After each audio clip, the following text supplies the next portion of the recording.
Namaskar. My best wishes and love to all our viewers and listeners who are watching this video. Today our talk will be in English because we have a few non-Bengali friends both in India and abroad who have been sending in their queries and who want to attain a degree of clarity in their own personal lives. The first question that we are going to deal with today comes from Teresa. Teresa has asked, how can I understand which is my rule in this life? I think you meant role. I am a little bit confused in this period of my life. I know I have started the right path for me, but I feel something is missing. How can I understand what I am missing and what I have to do to fulfill my role in this life? Well, Teresa, you have mentioned in your question that I know I have started the right path for me. I hope by right path you have implied your spiritual path, a path that you have taken that is going to foster or help you to grow spiritually. Because that is the first role in our life, to dig deep into ourselves, to go within ourselves and find out our center, to develop roots and then to grow from there, from the center to expand the periphery, the circumference. And the more we go into ourselves, the more the truth of life begins to reveal itself. And there comes a time in our life when you and life are not different. The outside and the inside is apparently two aspects of life in the beginning, but as we progress and as we evolve spiritually, the two begins to merge.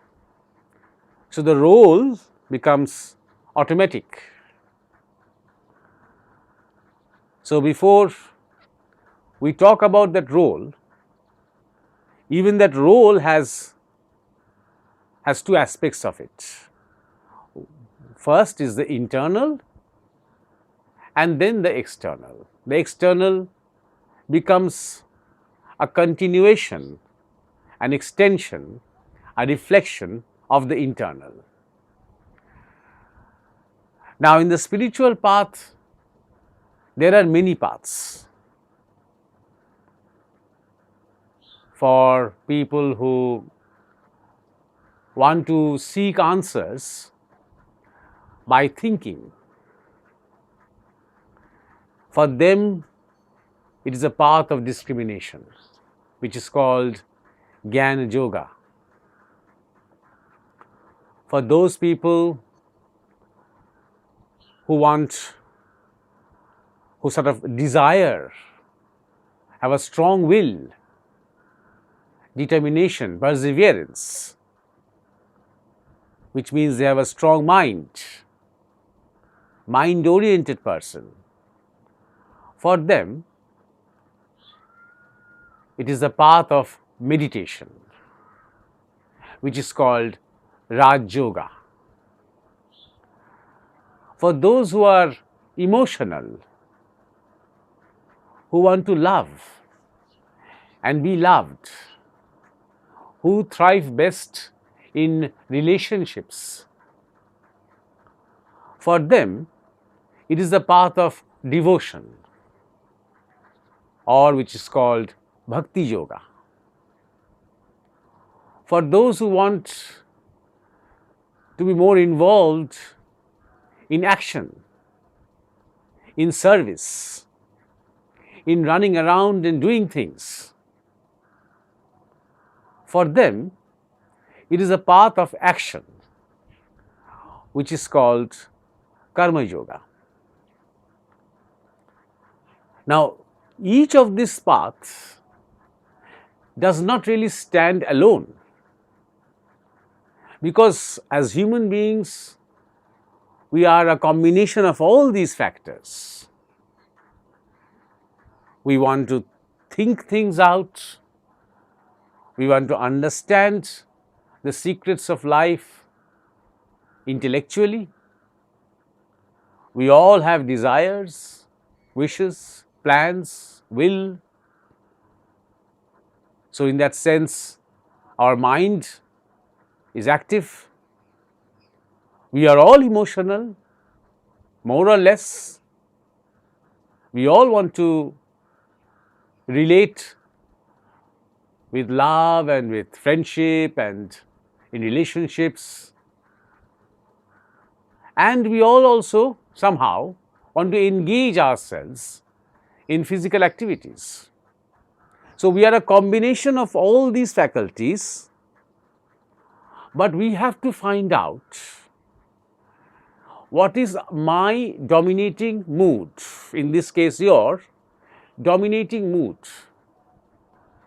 which is the guiding mood for you, which will help you to go deep into yourself. While you encourage the dominating mood to become more and more intense in your spiritual progress, the other faculties also contribute to that mood. For example, if you are a devotional person, then you too need to discriminate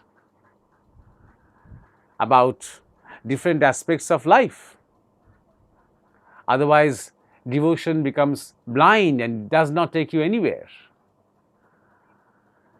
If you are into meditation, seriously into meditation, then also you need to love. Because in meditation you have a goal, you have a purpose. You have to love that goal, you have to love that purpose, you have to love that path.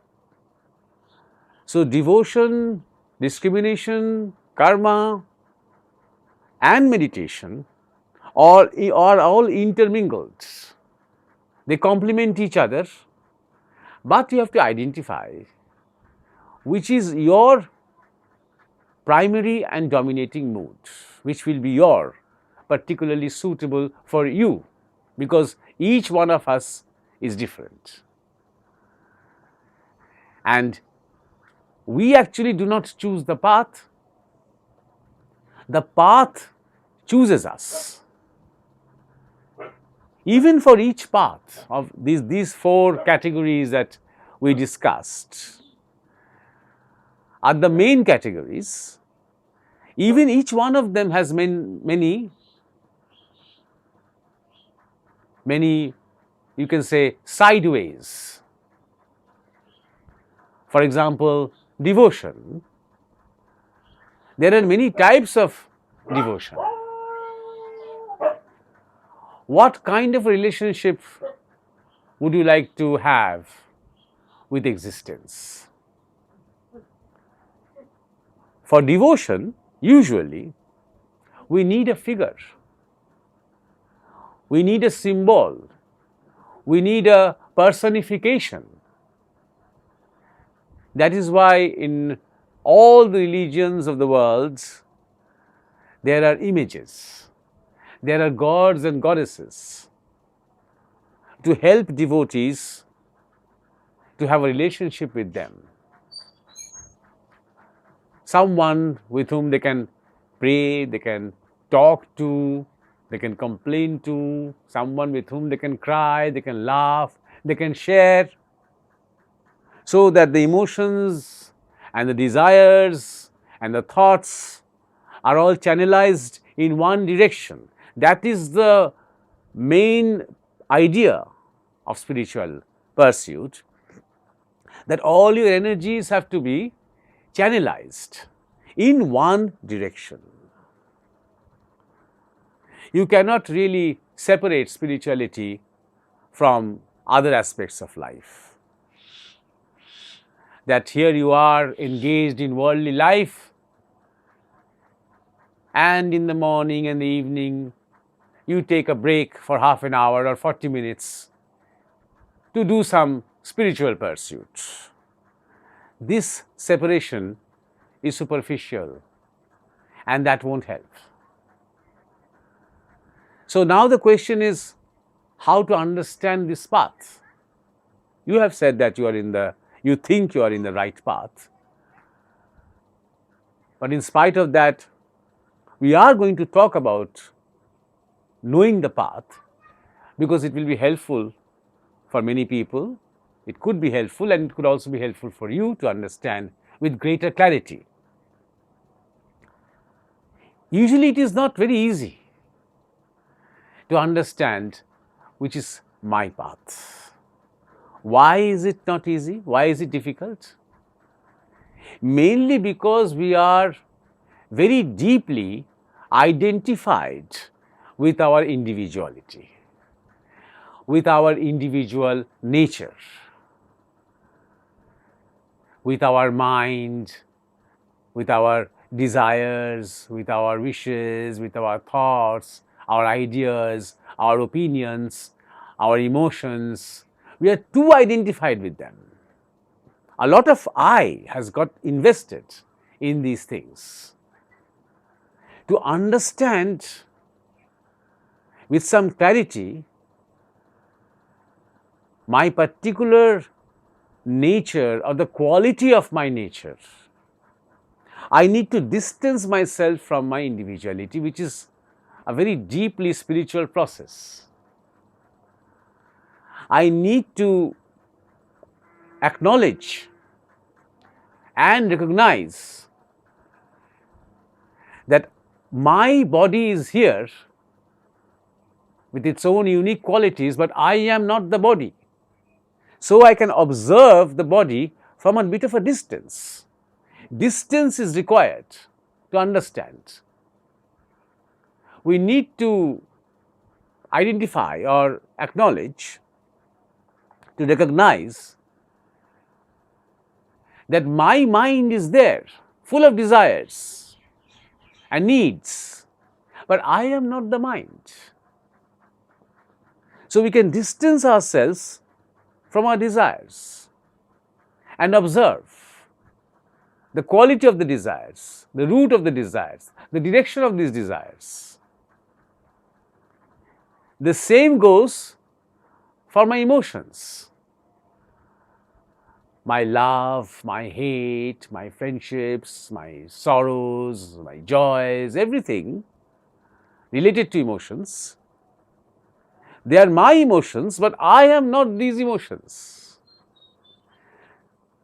So there is a need to distance myself from these waves of emotions so that I can understand the quality of these emotions, the base, the foundation of these emotions, the nature of these waves. Same thing goes for my thoughts and my ideas and my opinions. Sometimes we become so egocentric that the ideas and opinions that we form when we are young, when we are at the university, when we are teenagers, or when we get some ideas from our teachers or from our parents, we get stuck to these ideas for the rest of our life. Even when someone or some other ideas come up, are revealed to us, those do not penetrate us, because we are living in an enclosed space of our own ideas and opinions. So even in this case, we need to realize that I have ideas, I have opinions, but I am not an idea. I am not an opinion. I am not an intellectual concept. These are mine, and I can observe this, the play of the intellect, from a distance. So, this distancing is important. This separation of I from my is very important to get an overview of my individual nature. And for most people, it is impossible. It becomes impossible to do that. Because, as I said, it is a spiritual process, and after a degree of spiritual evolution, slowly and slowly that distancing, that detaching begins to happen.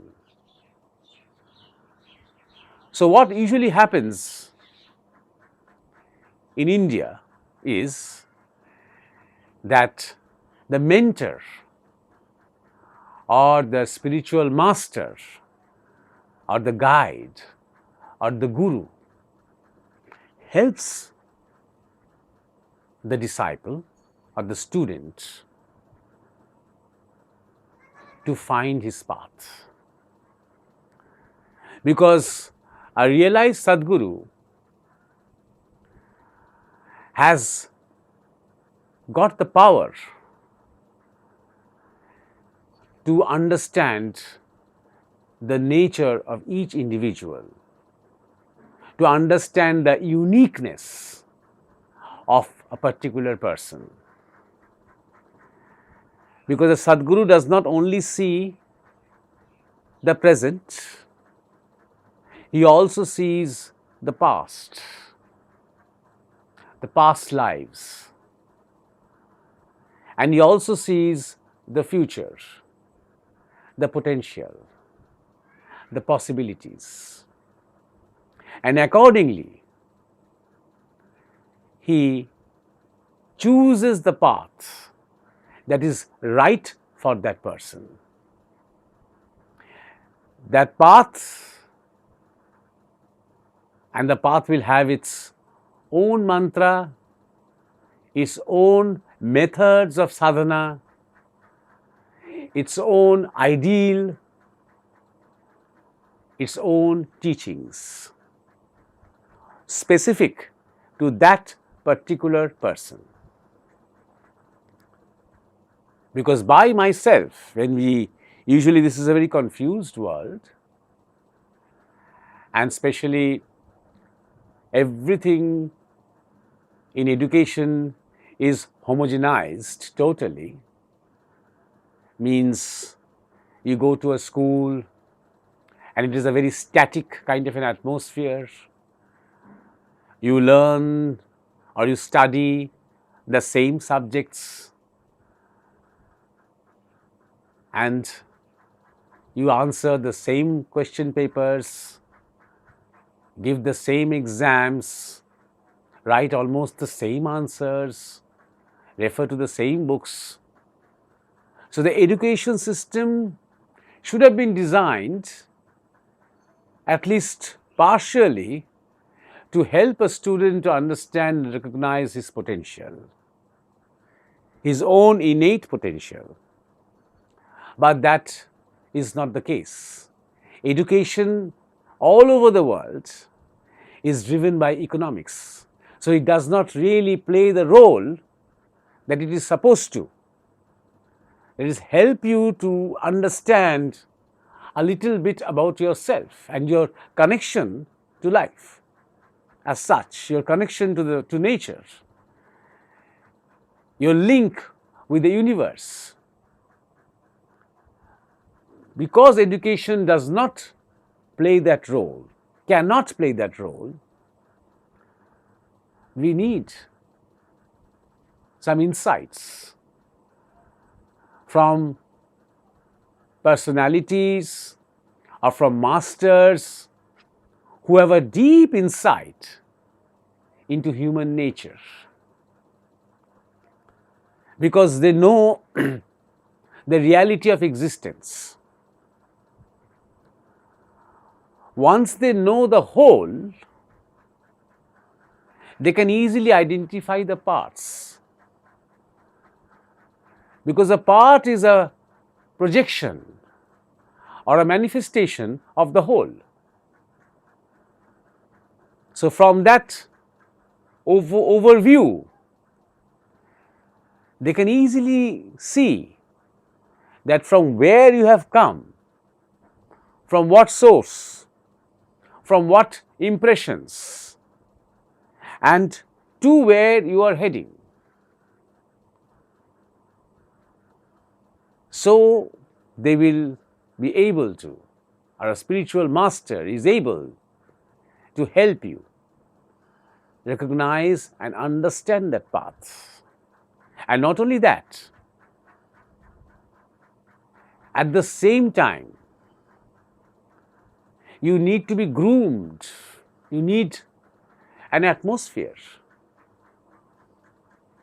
you need constant exposure to a spiritual ambience, to words, to thoughts, with friends, where there is a constant spiritual interaction. It can be in words, it can be in silence, it can be in service, it can be just an ambience, a natural spiritual ambience for the individual to grow naturally. At least in the first stages of a seeker's progress, he or she needs an environment to help him or to help her. And thus begins a spiritual journey. That is the first role for everybody, general rule. Just as every child goes to the school, the child does not decide before going to the school what is going to be his role. He knows now it is going to be, the role is going to be going to the school. In the same way, every person who wants to find some direction in life, the first major concern about this role is to go deep into his own existence, to try and find out his own center. Once he evolves through a period of maybe years, depends. That depends on the person's intensity of sadhana, how desperately or how deeply he is into the path, how sincerely he is into it, and he really wants to raise his energies, his level of consciousness to its optimum point. He wants to realize the truth of life, of himself. Both are one. Depending on that intensity, there comes a time when he has attained a level of maturity and evolution that a particular role specifically for that person begins to evolve, almost materialize automatically around him. He does not have to worry about it. He need not have any doubts about it, because the role is a continuation of his sadhana or the pursuit that he was following. Till this moment, he was pursuing his truth within himself. Now, after some evolution, after he has managed to sort of organize his thoughts, emotions, desires, and to deal with them, the pursuit of the sadhana continues now with an outer manifestation, where he is going to play a role in society, with other human beings, with nature. And it will evolve automatically. His interest, his keenness, his talents, which are all there, but slightly dormant, will now wake up. Even to play a particular role. Suppose somebody tells you that your role is going to be the role of a musician. Suppose someone tells you this. Now, even just by knowing that your role is of a musician, you are not going to become a musician. You have to practice. You'll have to go to a teacher and persevere. You have to work hard. You have to listen to music constantly. You have to meet friends who are on the same path so that there can be an interaction, a dynamic interaction for you to learn and assimilate. So you have to work hard. So in this case also, the role that you are going to play also needs training, grooming, also needs to be fine-tuned, also needs to be practiced. That also needs an atmosphere, and that has to be free from the idea of livelihood or profession or commerce, because all these concepts are man-made. And we are talking about something that is universal and natural. When you begin to play a role in life, a role that is best suited for you, and you have attained a degree of spiritual maturity, then I can guarantee you that that role will keep you alive. Whether it makes you rich or famous is not important. That is not relevant. But whether that role sustains you, yes, it will. That is the play of divinity. In this world, most people are doing in their work what they are not intended to do. They are doing it just for some vague ideas that they have about life, some weird ideas about success, about being rich, about being socially acceptable, and all these things. That is why most people are not happy with their life, because they are doing something, they are spending the best part of their life doing something which they don't want to do. But they feel they don't have a choice. They have never really worked hard in trying to find out what is it that is actually suitable for that person. So that is why I hope I have made myself a little bit clear now. To summarize, if you are on the right path, then don't worry. But when you say that something is missing in your life, then maybe in that path there is something that you are not being able to touch, you are not being able to connect with. Try to distance yourself, try to be more specific next time when you ask me a question like this. Try to be a bit more specific. What is it? Is it a human touch that you are missing? Is it an emotional touch that you are missing? Do you feel that your sadhana or pursuit is becoming a bit dry, a bit routine-like? maybe there is a devotional aspect in you or an emotional aspect in you which is not getting enough spiritual food.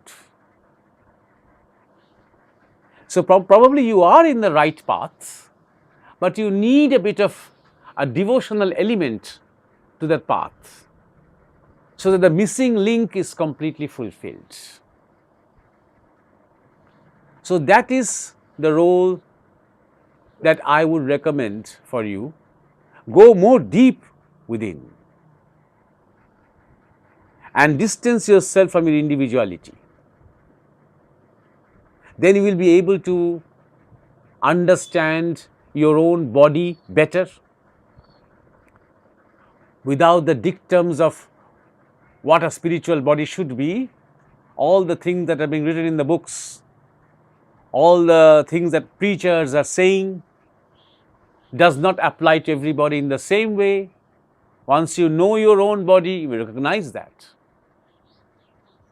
Then you try to understand your mind, your desires, and try to channelize, manipulate those desires towards spiritual bliss, towards divine love. Because all our desires are actually for happiness and for love. But we are not always aware of it. We think of the objects, we think about the things, the circumstances, the situations that we want, but we do not usually focus on the underlying principles, on the underlying needs of these objects, which is bliss and love.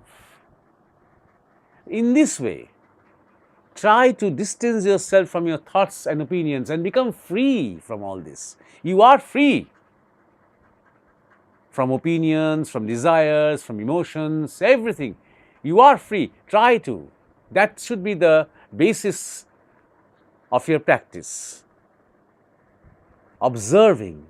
The more you distance yourself, the more you will be able to see your own individual nature and its tendencies, and which one dominates.